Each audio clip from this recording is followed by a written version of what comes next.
And off we go.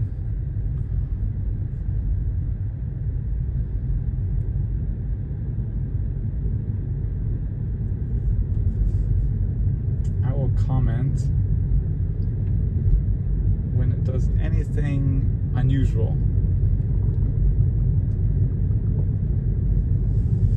Whether that's good or bad. So I guess unusual being like, something notable. So here it drove pretty close to that car.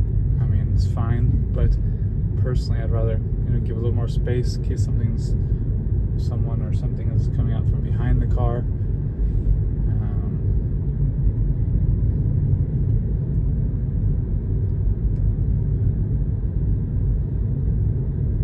Here it seems to be moved over a little bit, but again, like there's a lot of space on the left.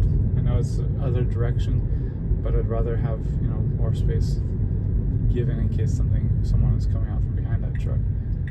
Here we've got a couple of dogs and their human owner, and it slowed down. I don't know if it was slowing down just cautiously for the stop sign or for them, but it was nice early distance. Put on the brakes briefly there, I'm not sure why. Here it's turning nice onto the road. A little bit of stop-start going on here, but it's alright. It's much more natural than it used to be. I'm not experiencing as much phantom braking. Here it's like, she just got in the right lane, but it started to go to the left lane very briefly and then realized, okay, right lane. It still, runs over potholes. That was a small one back there, ran over. We'll see if we get a big one. I'm not sure if I want to let it do that because it doesn't seem to avoid them. There's a nice little orangish yellowish Mustang Mach-E up there. Okay, so now we're driving and it's turning quite quickly to get on this road, which is good because it's a pretty fast road.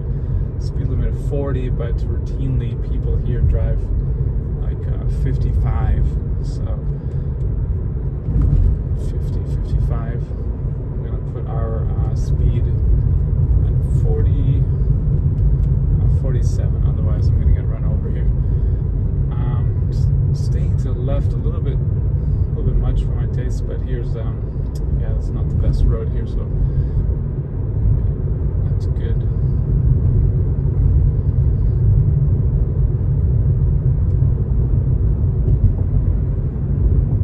There's a car coming up on the left. Hopefully it's going to move over to the right a little bit more here because I don't want to make the car think that it needs some. Oh, now this. See, in the past the Tesla would have put on a hard brake for that car pulling out in front of us. In this case, it just kept driving normally, no phantom braking, no braking at all, just saw the car was going to clear us fine, and it just kept driving like normal. Very good, excellent choice.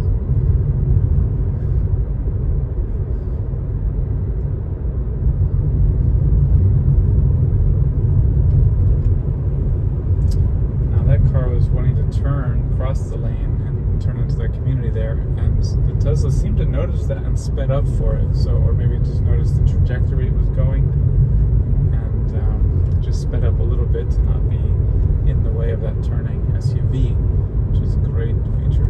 It's doing a little bit of increasing and decreasing the speed there. I'm not sure why.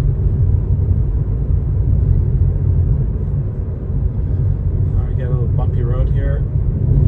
Sort of went around it, maybe. Not sure if noticed a little bit there and went around it on purpose, but that was definitely preferred what it did. Good choice.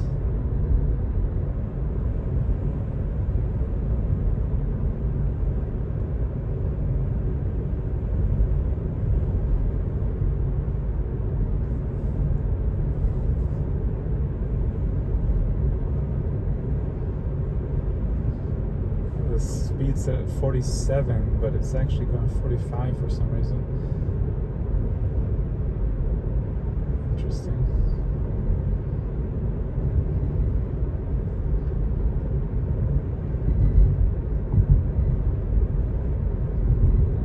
curious up here. We're gonna turn right in a little bit. If it gets impatient, I hope it doesn't get impatient with these cars and try to go around them, because it's not really it's not a situation to do that. Doesn't seem like it. It didn't avoid that pothole or that one, which is fine, but I prefer to avoid them, especially with a 2019 Tesla Model 3 that's extremely bumpy and loud. I'd rather save the suspension when possible. So now we're going to turn right here. Should be an easy one for FSD to deal with. Yep, just going to get in the right turn lane. Slow down a little bit fast and hard, but I guess it's just trying to keep an appropriate distance from the car in front. And that's a bit of a long line of traffic. Interesting maneuver by the van there, just slipping in.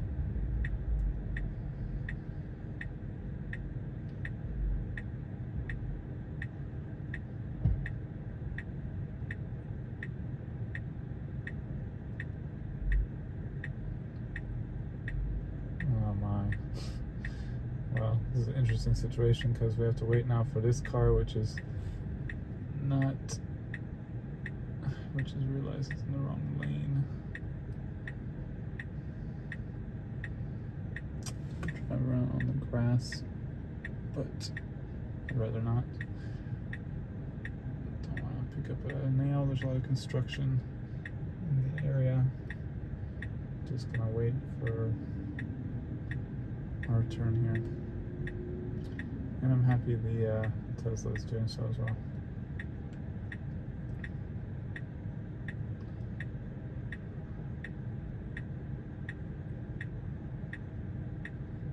I'm not happy with the guy in front who blocked our right turn for a couple minutes here.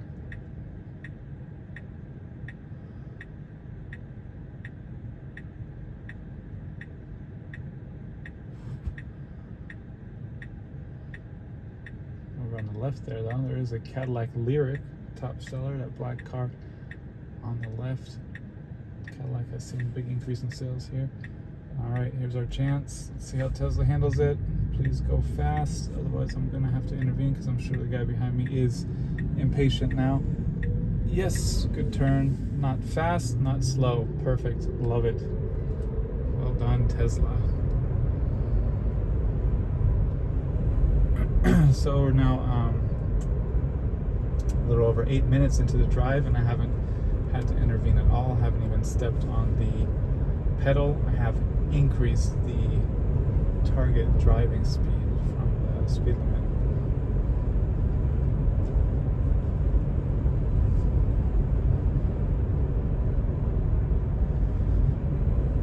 So it's having a little bit of it's responding slightly to the shadows of the trees there, perhaps. Now it's getting on the left side of this lane for some reason. It doesn't make any sense to me, and it's not good. I was on the verge of disengaging there because the car was going past and it was right there on the outside, on the left side of the lane. I don't see anything in the right side of the lane that is avoiding, but it has this tendency to do this times when I don't see anything to be avoiding, so I don't know what's going on with that. Here now it's sort of drifting into the right side of the lane, which is, I don't know, strange. Almost feel slightly like a drunkard. We got a Hyundai Ioniq 6 coming up on our left here. Let's see if it gets ahead of us. But in the meantime, yeah, pretty good driving. Just don't know why it's not staying more centered in the lane. That's been my consistent issue with the 12.3.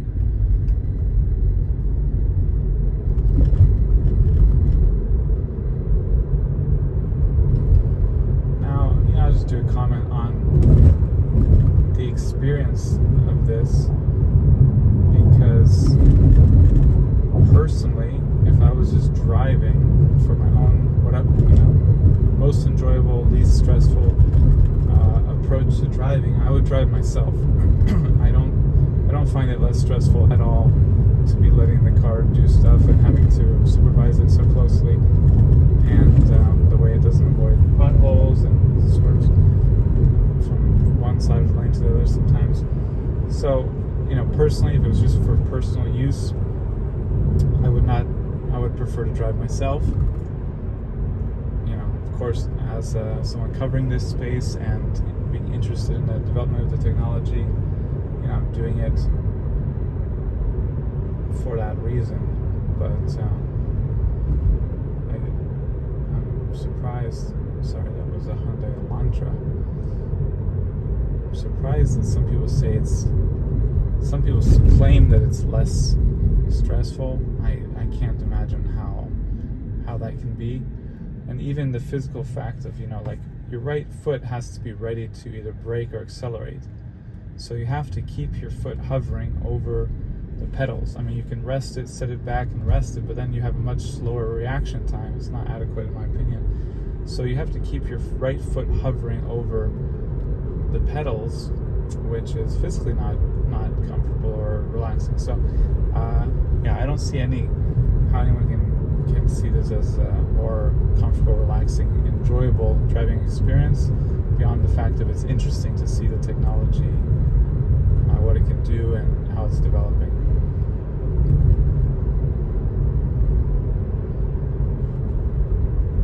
Now we have a red light coming up and the car is braking pretty early, nicely. It's using the actual brakes, it seems, not the regen braking, which is again another reason why I would rather not use it if it was just for personal use, because I'd rather just use the smooth regen braking and not use the brakes. Put any extra wear on them is not necessary, and it's just not as enjoyable driving wise. It's nicer just one pedal driving with the regen. So it's a little bit surprising to me, a little bit disappointing that Tesla doesn't make better use of the regen in cases like this, where it's clear there's not it should be, in my opinion, easy to use the regen to brake. But I guess that's a whole other difficult element to work into the programming and the AI. Here's a very tricky intersection coming up where we're going to curve a bit. There's merging with there's option to get on the interstate. Oh, now it's braking.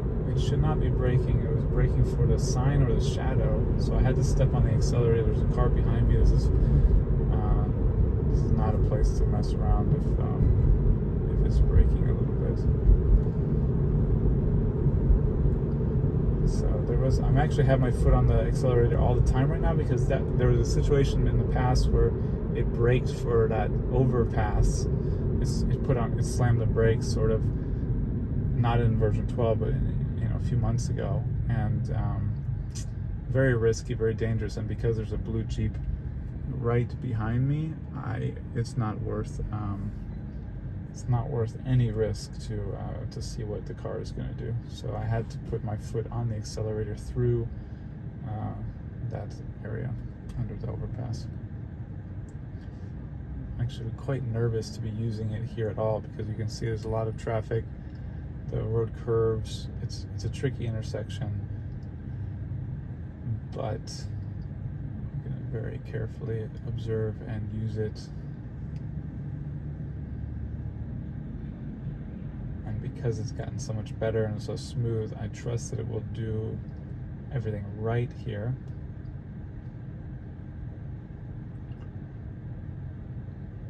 But I will be on high alert.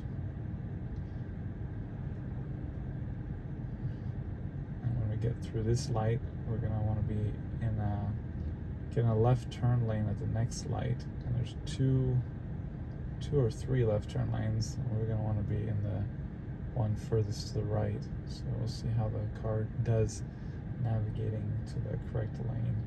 If it starts to go to the wrong turn lane, I'm not going to mess around. I'm going to quickly disengage.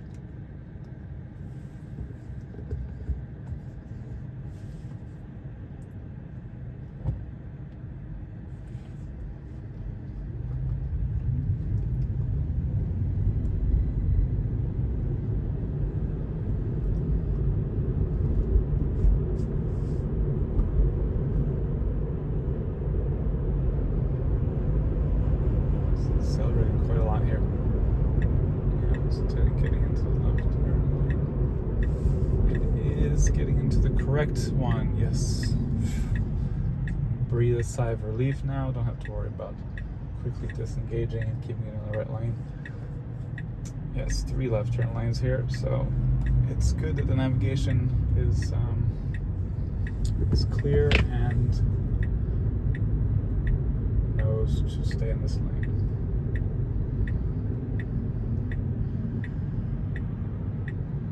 Now,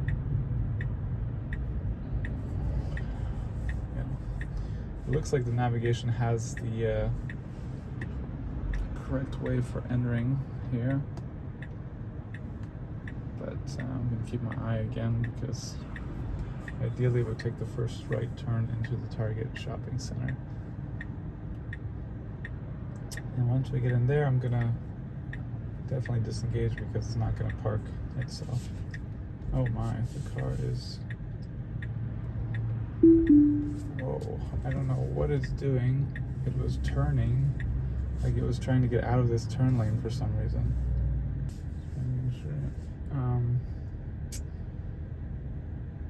But I'm gonna have to keep a close eye on what it wants to do here. No, what is it doing? It just freaked out. So I didn't capture that well, but the steering wheel just completely freaked out and started turning right sharply. I don't understand the reason for that.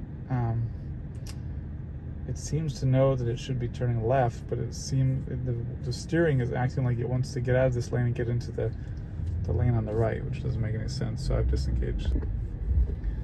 Okay, we're gonna go from Target to Whole Foods now. The car is appropriately waiting for pedestrians. Taking it easy.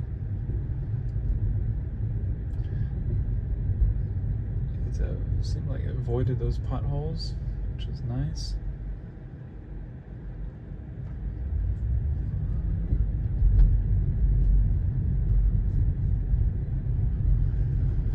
Now we have a situation up here where some people are loading up their car, and okay, it's gonna stop too long at this stop sign. I mean, it's fine, but nobody does that. Nobody would expect us to do that.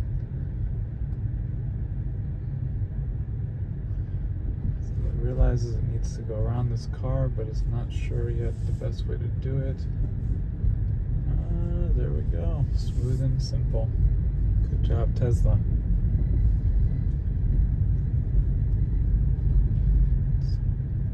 Actually, we're going a lot slower through here than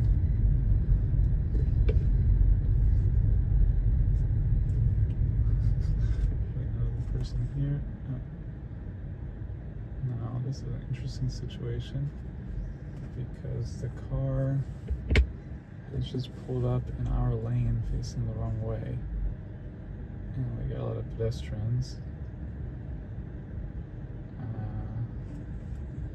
This guy is not supposed to be here.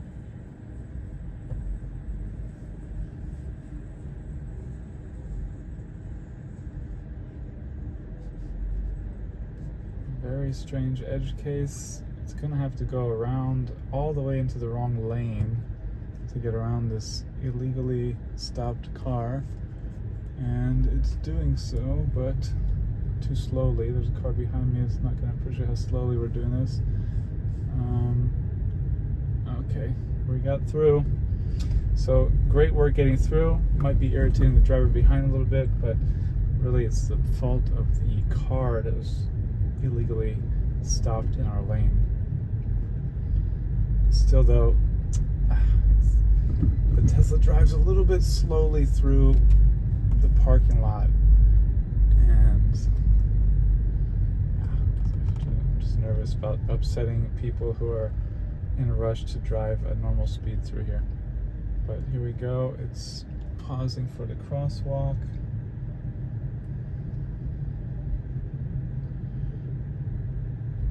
It's going very slowly. I'm not really sure why.